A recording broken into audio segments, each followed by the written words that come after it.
Hi students, today we are going to discuss about one of the type of reproduction is sexual reproduction.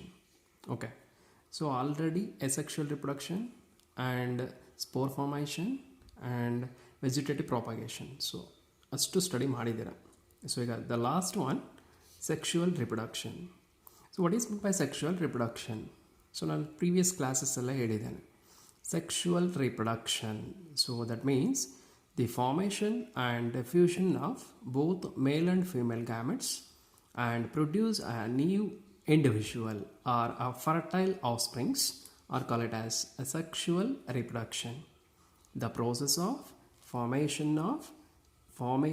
and diffusion of both male and female gametes, that means the involvement of both male and female individuals in that process is known as sexual reproduction.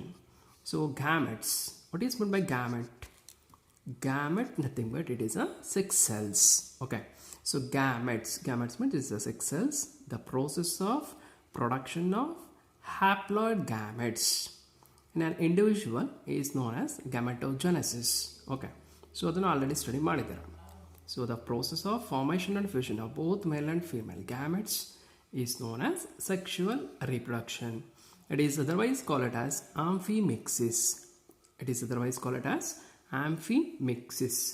Amphi means both. Okay, and mixis means mixing of two gametes or fusion of two gametes. Amphimixis means the fusion of both gametes is known as amphimixis. So that's why the sexual reproduction is otherwise called as amphimixis. Okay, so next we study about the characteristic features of sexual reproduction. Okay, the characteristic features of sexual reproduction. The first one, it is the process of sexual reproduction is a very complex and it is a slow process. It is a very slow process. Why it is called as a complex and very slow? It takes a long time when compared to asexual reproduction. Asexual reproduction ನೋಡಿದ್ರೆ already types of asexual reproduction ಅಂತ ಬಂದರೆ fragmentation ಇದೆ, budding ಇದೆ, juice formation, ಕೋನಿಡಿಯಾ etcetera. ಅದರಲ್ಲಿ ಏನಪ್ಪ ಅಂತಂದರೆ so ಒಂದು organism ಇದೆ. ಸೊ ಅದೇನಾದ್ರು ಕಟ್ ಆದರೆ ಏನಾಗುತ್ತೆ ಅಂದರೆ ಎರಡು ಇಂಡಿವಿಜುವಲ್ನ ಡೆವಲಪ್ಮೆಂಟ್ ಮಾಡುತ್ತೆ. So process within a fraction of second ನಡೆಯಬಹುದು in case of bacteria and some unicellular organisms. The process is very fast when compared to sexual reproduction.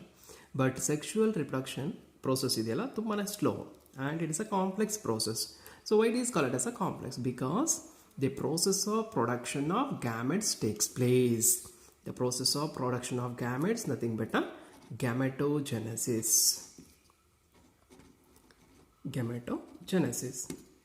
What is meant by gametogenesis? So ನಿಮಗೆ ಕೇಳ್ಬೋದು gametogenesis ಅಂತಂದರೆ ಏನಂತ. The process of production of haploid gametes. The process of production of haploid gametes from diploid germ cells. The process of production of haploid gametes from diploid germ cells in gonads. Gonads nothing but 6 organs is known as gametogenesis.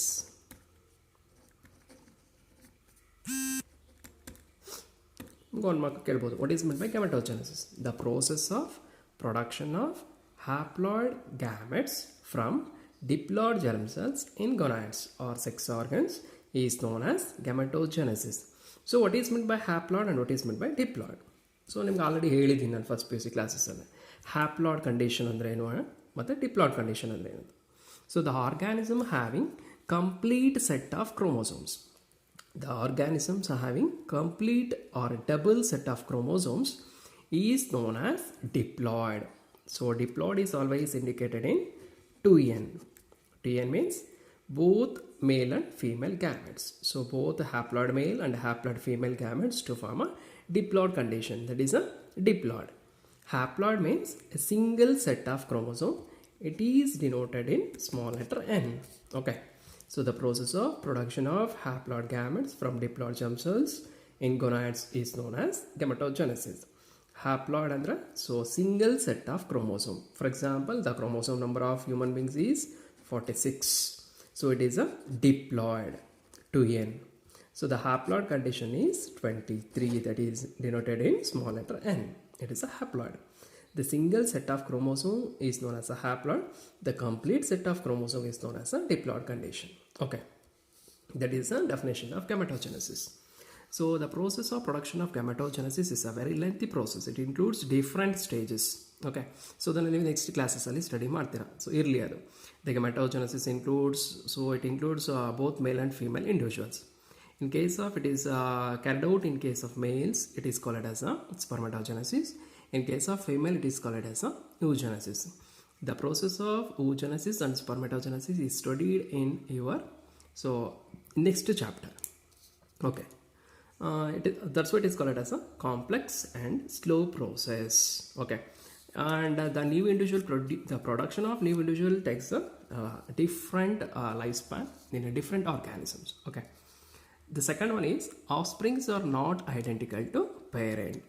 So in case of asexual reproduction, the offsprings produced by the parents are identical to the parents. That's why these are called as a clones in case of asexual reproduction only. But sexual reproduction, the production of offsprings are not identical to parent. That is very important.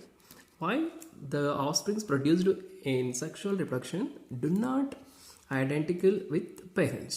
That is a question. So the important name ಏನಕ್ಕೆ not identical to parents ಅಂತ, because the process of production of gametes ನಾನು already ಹೇಳಿದ್ದೀನಿ. So sexual reproduction nothing but the fusion of both male and female gametes. Okay, ಆ ಮೇಲ್ and female gametes fusion ಆಗ್ತಾ ಇದೆ ಅಂದರೆ ಮೇಲ್ ಗ್ಯಾಮೆಟ್ಸಲ್ಲಿರುವಂಥ ಕ್ಯಾರೆಕ್ಟರ್ಸೇ ಬೇರೆ ಇದೆ, and female gamete mail and female gametes ಇದೇ ಬೇರೆ ಕ್ಯಾರೆಕ್ಟರ್ಸ್ನ ತಗೊಬರ್ತಾ ಇದೆ, ಕ್ರೋಮೋಸೋಮ್ಸು ಇದೇ ಬೇರೆ ಕ್ಯಾರೆಕ್ಟರ್ನ ತಗೊಬರ್ತಾ ಇದೆ. ಸೊ ಬಟ್ ಎರಡು ಫ್ಯೂಷನ್ ಆಗ್ತಾ ಇದೆಯಲ್ಲ, ಆ ಕಂಡೀಷನಲ್ಲಿ ಏನಾಗುತ್ತೆ ಅಂದರೆ the mixing of characters takes place. The fusion of both male and female gametes nothing but a fusion of both male and female nuclei to produce a mixing characters. So that's why the production of new individual includes both male and female. Both male and female individual characters are paternal and maternal characters. So that's why offsprings are not identical to parents, because homologous chromosomes are crossing over takes place, chiasmata formation ಇದೆಲ್ಲ ಓದಿದ್ದೀರಾ last class previous ಇಯರ್ಸಲ್ಲೇ, ಆಯಿತಾ. So ಅದೆಲ್ಲ ಆಗಿದೆ ಅಂತ ಅಂದರೆ ಏನಾಗುತ್ತೆ ಅದರಲ್ಲಿ, so ಆ production ಆಗುವಂಥ ಆಫ್ಸ್ಪ್ರಿಂಗ್ಸ್ ಏನಾಗುತ್ತೆ ಆ ಪೇರೆಂಟಿಗಿನ್ನ ಸ್ವಲ್ಪ ಡಿಫ್ರೆಂಟಾಗಿ ನೋಡ್ತೇವೆ ನಾವು. So that is also one of the point. Next ಬನ್ನಿ, it plays a important role in evolution. So ನಾನು ಲಾಸ್ಟ್ ಇಯರ್ ಹೇಳಿದ್ದೆ ನಿಮಗೆ. So in case of sexual reproduction, fusion of gamete takes place, it produces a zygote. The zygote having both the characters, it leads to variation. So that leads to variation, and variation leads to evolution. So evolution of new species takes place from sexual reproduction only. Okay, next, it involves two parents or both the parents, or it involves both male and female individual. So ಇಲ್ಲಿ ಎರಡು parents ಬೇಕು. So because production of both male and female gametes ಅಂತ ಹೇಳ್ಬಿಟ್ಟಿದ್ದೀವಿ already. So male gamete production ಆಗಬೇಕು ಅಂದರೆ male individual ಬೇಕು, female gamete production ಆಗಲಿಕ್ಕೆ female individual ಬೇಕು. So that's why involvement of both the parents takes place in sexual reproduction. Next, both male and female in case of plants. ಆ ಪ್ಲಾಂಟ್ಸಲ್ಲಿ ಬಂದರೆ ನಾವು ರಿಪ್ರೊಡಕ್ಷನನ್ನು ಅನಿಮಲ್ಸಲ್ಲಿ ಅಷ್ಟೇ ನೋಡಲ್ಲ, ಪ್ಲಾಂಟ್ಸಲ್ಲೂ ಕೂಡ ಇದೆ. ಲಾಸ್ಟ್ ಇಯರ್ ಓದಿದ್ದೀರಾ haploid life cycle, diploid life cycle, haplodiplontic life cycle ಎಲ್ಲ ಓದಿದ್ದೀರಾ ಪ್ಲಾಂಟ್ ಕಿಂಗ್ಡಮಲ್ಲಿ. ಪ್ಲಾಂಟ್ಸಲ್ಲೂ ಕೂಡ ನಾವೇನಪ್ಪ ಅಂದರೆ ಪ್ಲಾಂಟನ್ನು ಆಲ್ರೆಡಿ ಲಿವಿಂಗ್ ಅಂತ ನಾವು ಕನ್ಸಿಡರ್ ಮಾಡಿದ್ದೀವಿ because of several characteristic features. ಅದರಲ್ಲಿ ಬಂದರೆ ನಿಮಗೆ ರಿಪ್ರೊಡಕ್ಷನ್ನು ಕೂಡ ಒಂದು, ಹೌದೆಲ್ಲ ಲಾಸ್ಟ್ ಇಯರ್ ಓದಿದ್ದೀರಾ. ಸೊ ಪ್ಲಾಂಟ್ಸು ಕೂಡ ರಿಪ್ರೊಡ್ಯೂಸ್ ಮಾಡುತ್ತೆ. ಸೊ ಪ್ಲಾಂಟ್ಸ್ ಯಾವ ಥರ ರಿಪ್ರೊಡ್ಯೂಸ್ ಮಾಡುತ್ತೆ ಅಂದರೆ it also includes both sexual and asexual method. Asexual method is present in some primitive plants, but sexual reproduction is seen in some higher plants only. Okay, sexual reproduction also seen in some plants, so it also requires flowers. Flower is meant for sexual reproduction in plants. Already ಗೊತ್ತಿದೆ ನಿಮಗೆ. Flower ಏನಿದೆಯೋ ಅದೇನಪ್ಪ ಅಂದರೆ it is a reproductive organs present in a plant. Flower is meant for sexual reproduction. So both male and female flowers are born in some plant. ನೀವು flowers ನೋಡಿರ್ತೀರ ಅಷ್ಟೇ, but ಅದರಲ್ಲಿ ಮೇಲ್ flowers ಇದೆಯಾ, ಫೀಮೇಲ್ ಫ್ಲವರ್ಸ್ ಇದೆಯಾ, ಮೇಲು female ಅಂತಿದೆಯಾ, so ಇದೆಲ್ಲ ನಿಮ್ಗೆ ಸ್ವಲ್ಪ ಅಷ್ಟು ಗೊತ್ತಿರಲ್ಲ ಅಂತ ಅನ್ಕೋತೀನಿ. ಬಟ್ ಆಲ್ರೆಡಿ ನಾನು ಫಸ್ಟ್ ಹೇಳಿದ್ದೀನಿ ಮೇಲ್ ಆ್ಯಂಡ್ ಫೀಮೇಲ್ ಫ್ಲವರ್ಸ್. ಒಂದು ಎಕ್ಸಾಂಪಲ್ ಕೊಡ್ತೀನಿ. Example coconut, papaya. ಕೋಕೋನಟ್ ಮತ್ತು ಪಪಾಯನ ನಾವು ಮಾನಿಷಿಯಸ್ ಪ್ಲಾಂಟ್ಸ್ ಅಥವಾ ಬೈಸೆಕ್ಷುವಲ್ ಪ್ಲಾಂಟ್ಸ್ ಅಂತ ಕರಿತೀವಿ. ಇಲ್ಲೇ ಇದೆ bisexual plants. Why it is called it as a bisexual? Because bi means two. Both the sex organs are present in a different flowers. Okay, so both the sex organs are present in a same plant. ಒಂದೇ ಪ್ಲಾಂಟಲ್ಲಿ ಏನಪ್ಪ ಅಂದರೆ ಎರಡೂ sex organs ಇರುವಂಥ flowers present ಇದೆ. Both male and female flowers are born in a same plant. Okay, same plant. The plants are called as a monoecious or bisexual plant. Example papaya. ನೀವು coconut ನೋಡಿರ್ಬೋದು, ತೆಂಗಿನ ಮರ. So coconut ತೆಂಗಿನ ಮರದಲ್ಲಿ ಹೂ ಬಿಟ್ಟಾಗಿ ನೋಡಿರ್ಬೇಕು ನೀವು. ಆ ಪುಟ್ಟು flowers ಎಲ್ಲ ಇರುತ್ತೆ ನೋಡಿ, ತುದಿನಲ್ಲಿ ಒಂಥರ ಕಡ್ಡಿ ಈ ಥರ ತುದಿಯಲ್ಲಿ ಪುಟ್ಟು ಫ್ಲವರ್ಸ್ ಇರುತ್ತೆ. ಆವಾಗ ಸಮ್ಟೈಮ್ಸ್ ಏನಾಗಿರುತ್ತೆ ಅಂದರೆ ಮರದಿನ ಕೆಳಗಡೆ ಎಲ್ಲ ಬಿದೋಗ್ಬಿಟ್ಟಿರುತ್ತೆ. ಅದೆಲ್ಲ ಏನಪ್ಪ ಅಂತ ಅಂದರೆ ಮೇಲ್ ಫ್ಲವರ್ಸು. ಸೊ ಅದೇ ಇನ್ಫ್ಲೋರೆಸೆನ್ಸ್ನ ಬೇಸಲ್ಲಿ ನೋಡಬೇಕು ನೀವು, ಒಂದು ಪುಟ್ಟು ಫ್ರೂಟ್ ಥರ ಇರುತ್ತೆ. That is a female flower. So ಅಲ್ಲಿ ನೋಡ್ಕೊಳ್ಳಿ ನೀವು, ಅಲ್ಲಿ ಮೇಲ್ ಫ್ಲವರ್ಸು ಇದೆ, ಫೀಮೇಲ್ ಫ್ಲವರ್ಸ್ ಇದೆ. Both male and female flowers are present in a same plant. So the plant is called as a monoecious or bisexual plants. In case of flowers, male and female flowers are present on a different plant. ಬೇರೆ ಬೇರೆ ಪ್ಲ್ಯಾಂಟಲ್ಲಿ flowers present ಇದ್ದರೆ, ಅಂದರೆ ಒಂದು ಪ್ಲ್ಯಾಂಟಲ್ಲಿ ಮೇಲ್ flower, ಇನ್ನೊಂದು ಪ್ಲ್ಯಾಂಟಲ್ಲಿ female flower. So ಆ ಥರ condition ಇದ್ದರೆ, so then it is called as a dioecious plant or unisexual plant. ಇಲ್ಲೇ ಇದೆ ನೋಡಿ, unisexual. The plant containing either male or female sex organ is called as a unisexual plant. ಒಂದು example ನೋಡಿ ಹೇಳೋಣ. For example cucurbit family, cucurbitaceae family.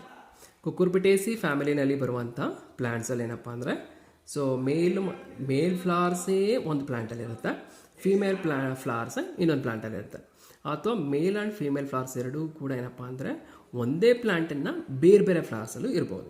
So that condition is known as ಏನಂತ ಕರಿತೀವಿ ಅದನ್ನು, ಡೈಯಿಷಿಯಸ್ R unisexual plant. ನಿಮ್ಗೆ ಇದೆಲ್ಲ confusion ಅಂತ ಅನಿಸಿದ್ರೆ ಬೈಸೆಕ್ಷುವಲ್ ಪ್ಲ್ಯಾಂಟ್, ಯೂನಿಸೆಕ್ಷುವಲ್ ಅದಷ್ಟು ಜ್ಞಾಪಕ ಇಟ್ಕೊಳ್ಳಿ. ಬೈಸೆಕ್ಷುವಲ್ ಅಂದರೆ ಎರಡೂ ಸೆಕ್ಸ್ ಆರ್ಗನ್ಸು ಒಂದೇ ಫ್ಲವರ್ಸಲ್ಲಿದೆ. ಯೂನಿಸೆಕ್ಷುವಲ್ ಅಂದರೆ ಒಂದು ಫ್ಲವರಲ್ಲಿ ಒಂದು ಸೆಕ್ಸ್ ಆರ್ಗನ್ ಇದೆ ಅಂತ. ಅದು ಒಂದು ಪ್ಲ್ಯಾಂಟನ್ನು ಒಂದು ಫ್ಲವರಲ್ಲಿ ಒಂದು ಸೆಕ್ಸ್ ಆರ್ಗನ್ ಇದೆ. ಸೆಕ್ಸಸ್ ಆರ್ ಸಪರೇಟ್ ಅಂತ. ಸೊ ಫ್ಲವರ್ಸು ಬೇರೆ ಬೇರೆ, ಪ್ಲ್ಯಾಂಟು ಬೇರೆ ಬೇರೆ ಅಂತ. Okay, next it involves meiosis or it involves meiotic division. ಎಲ್ಲಿ ಅಂತ, so in case of sexual reproduction, the process of production of gametes, ನಾನು ಆಲ್ರೆಡಿ ಹೇಳಿದ್ದೀನಿ ಗೆಮೆಟೋಜೆನೆಸಿಸ್ ಅಂತ. ಗೆಮೆಟೋಜೆನೆಸಿಸ್ ಆಗಬೇಕು ಅಂತ ಅಂದರೆ ಹೇಳಿದ್ದೆ ನಾನು, ಹ್ಯಾಪ್ಲಾಯ್ಡ್ ಗ್ಯಾಮೆಟ್ಸು ಪ್ರೊಡಕ್ಷನ್ ಆಗ್ತಾ ಇದೆ. ಹ್ಯಾಪ್ಲಾಯ್ಡ್ ಗ್ಯಾಮೆಟ್ಸು ಪ್ರೊಡಕ್ಷನ್ ಆಗ್ತದೆ ಎಲ್ಲಿ? ಡಿಪ್ಲಾಯ್ಡ್ ಜರ್ಮ್ ಸೆಲ್ಸಲ್ಲಿ. ಡಿಪ್ಲಾಯ್ಡ್ ಜರ್ಮ್ ಸೆಲ್ಸ್ ಎಲ್ಲಿದೆ? ಗೊನಾಡ್ಸಲ್ಲಿದೆ. ಓಕೆ, ಗೊನಾಡ್ಸಲ್ಲಿರುವಂಥ ಡಿಪ್ಲಾಯ್ಡ್ ಜರ್ಮ್ ಸೆಲ್ಸು ಹ್ಯಾಪ್ಲಾಯ್ಡ್ ಗ್ಯಾಮೆಟ್ನ ಪ್ರೊಡಕ್ಷನ್ ಮಾಡಬೇಕು. ದಟ್ ಮೀನ್ಸ್ 2n ಇಂದ n ಪ್ರೊಡಕ್ಷನ್ ಆಗಬೇಕು. 2n means diploid condition, n means haploid condition. Haploid gamete production ಆಗಬೇಕು ಅಂದರೆ ಡಿಪ್ಲಾಯ್ಡ್ ಸೆಲ್ಸಿಂದ ಮಿಯೋಟಿಕ್ ಪ್ರೋಸೆಸ್ ನಡಿಬೇಕಲ್ಲ. Meiosis means the process of production of haploid condition. So meiosis is otherwise call it as a reductional division. Last year ಓದಿರ್ತೀರ reductional division. Meiosis is otherwise called as a reductional division because the reduction of chromosome takes place during meiosis. That's why it is called as a reductional division. Chromosome number ಏನಾಗುತ್ತೆ ಇಲ್ಲಿ, for example human being ಅಂತ ತಗೊಂಡ್ರೆ 46 ಇದ್ದಿದ್ದು ಒಂದು ಗ್ಯಾಮೆಟ್ಗೆ 23, ಇನ್ನೊಂದು ಗ್ಯಾಮೆಟ್ಗೆ 23, ಆಯಿತಾ. So 23 chromosomes ಏನಾಗುತ್ತೆ ಅಲ್ಲಿ ಡಿಸ್ಟ್ರಿಬ್ಯೂಟ್ ಆಗುತ್ತೆ. So that's Y it is called as a reductional division. Okay, next the units of sexual reproduction or haploid gametes are sex cells.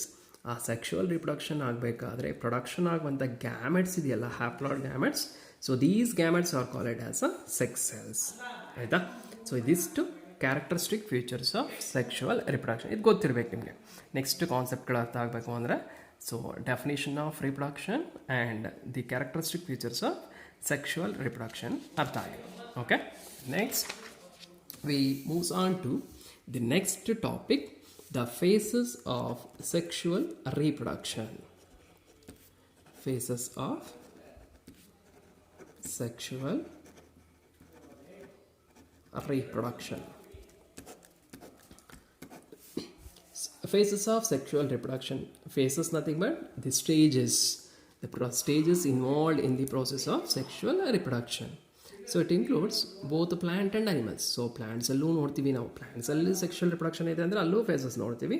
animals ಅಂತ ತಗೊಂಡ್ರೆ ಅಲ್ಲೂ ಕೂಡ ಅದನ್ನು ನೋಡ್ತಾ ಹೋಗ್ತೀವಿ. ಈಗ phases of sexual reproduction. So it includes both plant and animals. First plant ಅಲ್ಲಿ ನೋಡೋಣ. In case of plants, it includes mainly 3 phases: zoonal phase,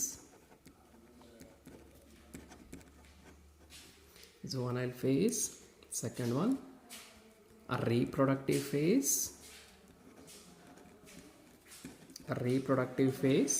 third one senescence or aging. So in case of plants, we've seen 3 different phases. The first one, zoonal phase or initial phase.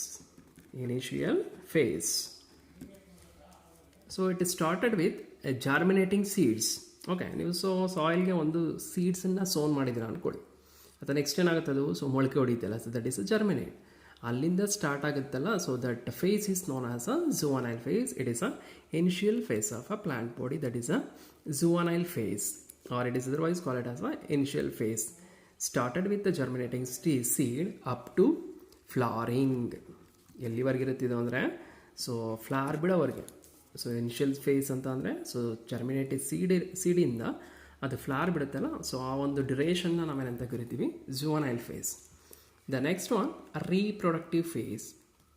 The reproduction ಅಂದ ತಕ್ಷಣ ಏನಪ್ಪ ಅಂದರೆ flower is meant for sexual reproduction. Already ಹೇಳಿದ್ದೀನಿ ನಾನು, ಆಯಿತಾ. So plants ಯಾವಾಗ flower ಬಿಟ್ಟಿದೆ, so that meant for reproductive age or reproductive phase. Okay, next the flowers are formed, ಫ್ರೂಟಿಂದ ಏನಾಗುತ್ತೆ, ನೆಕ್ಸ್ಟ್ ಸೀಡ್ ಫಾರ್ಮೇಷನ್ ಆಗುತ್ತೆ, ಅದರಿಂದ ನೆಕ್ಸ್ಟ್ ಹೊಸ ಇಂಡಿವಿಜುವಲ್. ಸೊ ಅಲ್ಲಿಗೆ ಏನಪ್ಪ ಅಂದರೆ ದ ಪ್ಲ್ಯಾಂಟ್ ಲೈಫ್ ಸೈಕಲ್ ಕೆಲವು ಪ್ಲ್ಯಾಂಟಲ್ಲಿ ಏನಾಗುತ್ತೆ ಕಂಪ್ಲೀಟೆಡ್ ಆಗುತ್ತೆ, ಕೆಲವುಗಳಲ್ಲಿ ನೆಕ್ಸ್ಟ್ ಸೈಕಲ್ ಸ್ಟಾರ್ಟ್ ಆಗ್ತಾ ಹೋಗುತ್ತೆ. ಓಕೆ, ಸೊ ನೋಡೋಣ ನೆಕ್ಸ್ಟ್ ಏನು ಇರಲಿ. So finally so the last stage is senescence or ageing. ಯಾವಾಗ ಏಜ್ ಆಗಿದೆ, the plant can wilt, dry and wilt, normal dry and wilt. Plant ನಾರ್ಮಲಾಗಿ ಯಾವಾಗ ಡ್ರೈ ಆಗಿ ವಿಲ್ಟ್ ಆಗುತ್ತೋ ದಟ್ ಈಸ್ ಅ ಏಜಿಂಗ್. ಅಷ್ಟರಲ್ಲಿ ಏನಾಗಿರುತ್ತೆ ಅಂದರೆ ಫ್ಲವರ್ ಆಗಿ ಫ್ರೂಟಿಂದ ಸೀಡು ಫಾರ್ಮೇಷನ್ ಆಗಿರುತ್ತೆ. ಏನಕ್ಕೆ ಅಂದರೆ ಅದು ಸೊ ಕಂಟಿನ್ಯೂಟಿ ಆಫ್ ಜನ್ರೇಷನ್, ಅದು ಜನ್ರೇಷನ್ ಕಂಟಿನ್ಯೂಟಿ ಆಗಬೇಕಲ್ಲ. ಸೊ ಫ್ಲವರ್ ಇದೆ, ಫ್ಲವರಿಂದ ಫ್ರೂಟ್ ಆಗಿದೆ, ಸೀಡ್ಸ್ ಆಗಿದೆ, ನೆಕ್ಸ್ಟ್ ಜನ್ರೇಷನ್ ಕಂಟಿನ್ಯೂಟಿ ಆಗುತ್ತೆ. ಈ ಪ್ಲ್ಯಾಂಟ್ ಏನಪ್ಪ ಅಂದರೆ ಸೊ ಅದು ಡೆಸ್ಟ್ರಾಯ್ ಆಗುತ್ತೆ. That is a senescence or ageing or death ಅಂತ ಕರಿತೀವಿ ಇದನ್ನು. The final stage is death ಅಂತ ಹೇಳ್ತೀವಿ. So this 3 are the phases of life cycle of sexual reproduction in plants. So ನಿಮ್ಗೆ ಏನಾದರೂ ಕೇಳಿದ್ರೆ ಇದನ್ನು 3 ಎಕ್ಸ್ಪ್ಲೇನ್ ಮಾಡಬೇಕಾಗುತ್ತೆ, ಆಯಿತಾ. ಸೊ ನೆಕ್ಸ್ಟ್ ರಿಪ್ರೊಡಕ್ಟಿವ್ ಫೇಸಲ್ಲಿ ನಾವು ಡಿಫ್ರೆಂಟ್ ಸ್ಟೇಜಸನ್ನು ನೋಡ್ತಾ ಹೋಗ್ತೀವಿ ಇನ್ ಕೇಸ್ ಆಫ್ ಪ್ಲ್ಯಾಂಟ್ಸಲ್ಲಿ. So based on flowering, the plants are classified into 2 types based on flowering.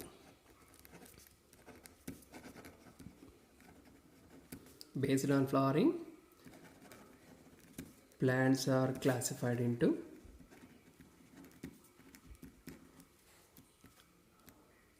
2 types. First one, monocarpic plants.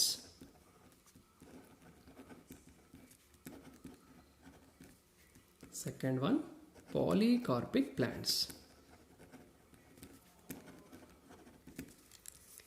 Based on flowering, plants are classified into 2 types, monocarpic plants and polycarpic plants.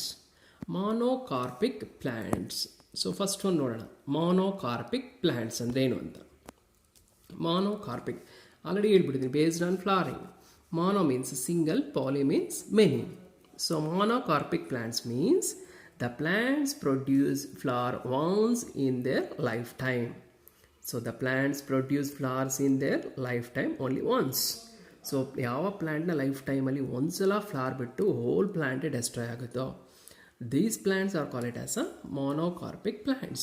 So ಅದನ್ನೇನಂತ ಕರಿತೀವಿ ನಾವು monocarpic plants ಅಂತ. So for example bamboo, ಬಿದ್ರು ನೋಡಿದ್ರೆ ಅನ್ಕೋತೀನಿ. So ಅದು ಯಾವಾಗ flower ಬಿಡುತ್ತೋ ಅಲ್ಲಿಗೆ ಏನಾಗುತ್ತೆ ಅಂದರೆ ಗಿಡ ಓಲ್ ಬ್ಯಾಂಬೂನ ಏನಾಗುತ್ತೆ ಅಲ್ಲಿ ಡೆಸ್ಟ್ರಾಯ್ ಆಗುತ್ತೆ. ಸೊ ಅದನ್ನು ಏನಂತ ಕರಿತೀವಿ ಮಾನೋಕಾರ್ಪಿಕ್ ಪ್ಲ್ಯಾಂಟ್ಸ್ ಅಂತ ಕರಿತೀವಿ. Polycarpic plants means the plants produce so different season, so the plant produce flowers in different season. So seasonally, for example mango, polycarpic plants, mango ಅನ್ಕೊಳ್ಳೋಣ, mango.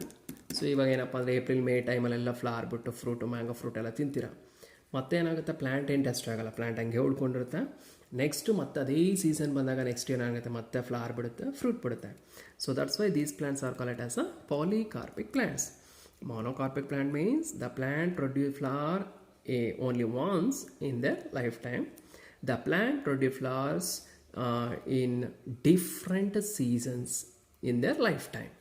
So are different times, or more number of times in their lifetime. So ಬೇಕಾದಷ್ಟು ಸಲ ಏನಾಗುತ್ತೆ ಅದು flower ಬಿಡುತ್ತೆ, fruit ಬಿಡುತ್ತೆ, seed ಆಗುತ್ತೆ. So ಅದನ್ನೇನಂತ ಕರಿತೀವಿ ನಾವು ಪಾಲಿಕಾರ್ಪಿಕ್ ಪ್ಲ್ಯಾಂಟ್ಸ್ ಅಂತ ಕರಿತೀವಿ. So monocarpic plants and polycarpic. So ಅದೇ ಅದನ್ನು ಮತ್ತೆ ಫರ್ದರ್ ಕ್ಲಾಸಿಫಿಕೇಷನ್ ಅಂತ ತಗೊಂಡ್ರೆ ಮಾನೋಕಾರ್ಪಿಕಲ್ಲಿ ನಾವು ಫರ್ದರ್ ಕ್ಲಾಸಿಫಿಕೇಷನ್ ಮಾಡ್ಕೋಬೋದು ಬೇಕಿದ್ರೆ. ಆ್ಯನ್ಯುವಲ್ ಆಲ್ರೆಡಿ ಫಸ್ಟ್ ಇಯರ್ಲಿ ಓದಿರ್ತೀರ. Biennials and perennials. Annual plant, biennial plant and perennial plants. The plants which complete their life cycle within one season and they show clear-cut vegetative, reproductive and senescent phase are called annuals. ಯಾವ ಪ್ಲ್ಯಾಂಟಲ್ಲಿ ನಾವು ಆಲ್ರೆಡಿ ನೋಡಿದ್ದೀರ phases of life cycle ಅಂತ ತಗೊಂಡ್ರೆ ಝುವಾನೈಲ್, reproductive, ಸೆನೆಸೆನ್ಸ್. ಇದು ಮೂರು ಫೇಸಸನ್ನು ಯಾವ ಪ್ಲ್ಯಾಂಟಲ್ಲಿ ನಾವು ಕ್ಲಿಯರ್ ಕಟ್ಟಾಗಿ ನೋಡ್ತೀವೋ, ಸೊ ಯಾವ ಪ್ಲ್ಯಾಂಟಲ್ಲಿ ಅದನ್ನು ಕ್ಲಿಯರ್ ಕಟ್ಟಾಗಿ ನೋಡ್ತೀವೋ ಇನ್ ದೇರ್ ಲೈಫ್ ಸೈಕಲ್, ಅದು ಲೈಫ್ ಸೈಕಲ್ ಕಂಪ್ಲೀಟ್ ಆಗೋ ಒಳಗಡೆ. So those plants are called as annuals. And biennial plants, so in their lifetime we can get 2 yields. So ಇನ್ನೂ ಸಿಂಪಲಾಗಿ ಹೇಳಬೇಕು ಅಂದರೆ we can get only 1 yield in their lifetime, 2 yield in their lifetime, more yields in their lifetime. So these are called as a perennial. Annual ಅಂತಂದರೆ ನಮ್ಗೆ ಒಂದು ಸಲ yield ಕೊಡುತ್ತೆ, plants dust ಆಗಿಬಿಡುತ್ತೆ. ಬೈನಿಯಲ್ ಅಂದರೆ ನಾವು 2 ಸಲ yield ಪಡ್ಕೋಬೋದು. ಸೊ ಅದೇ ಪೆರಿನಿಯಲ್ ಅಂತ ತಗೊಂಡ್ರೆ ಸೋ ಮೆನಿ ಟೈಮ್ಸ್ ನಮಗೇನಾಗುತ್ತೆ ಅದು ಈಲ್ಡನ್ನು ಕೊಡ್ತಾ ಹೋಗುತ್ತೆ. ಈಲ್ಡ್ ಅಂದರೆ ಏನದರಲ್ಲಿ ನಮಗೆ ಫ್ಲವರ್ಸು, ಫ್ರೂಟು ಎಕ್ಸೆಟ್ರಾ. ಸೊ ಅದನ್ನು ಬಿಟ್ಟರೆ ಏನಂತ ಕರಿತೀವಿ, ಅದನ್ನು ನಾವು perennial plants, annual plant, biennial plant and perennial plants ಅಂತ ಕರಿತೀವಿ. ಸೊ ಇದು ಯಾವುದು ಅಂತಂದರೆ monocarpic plants in further classification. So next we moves on to reproductive phases in animals. ಅದನ್ನು ನಾವು ನೆಕ್ಸ್ಟ್ ಕ್ಲಾಸಲ್ಲಿ ನೋಡೋಣ. Okay, thanks.